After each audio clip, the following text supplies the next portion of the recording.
Karating ko nga ng bahay, nagluluto agad ako sa kawaling may mantika, naggigisa ako ng sibuyas, bawang at isang kutsa natin hanggang lumabas ang aroma.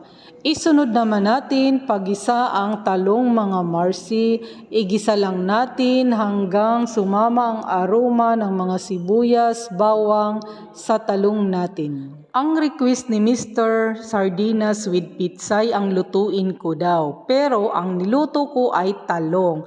Sorry ka na lang darling, si Mrs. ang masusunod. Char, wala lang talaga akong mabili na Pitsay mga Mars. Kaya ito yung naluto ko dahil may stock ako na talong. Maglagay tayo ng garlic powder at maglagay din ako ng paprika. Natutunan ko yan sa sister kong si Mi Spencer. Shout out sa iyo. Naglagay din ako ng konting MSG at isang kutsa natin para magsama ang mga aroma nila. Igisa lang natin ng ilang minuto at naglagay din ako ng konting asin at tinakpan. Ayan nga, binuksan ko. Ilagay ko na rin yung itlog mga Mars. Isang kutsa natin at lutuin natin ng ilang minuto yan. At ayan nga, luto na yan mga Mars. Thank you for watching. Yummy yan.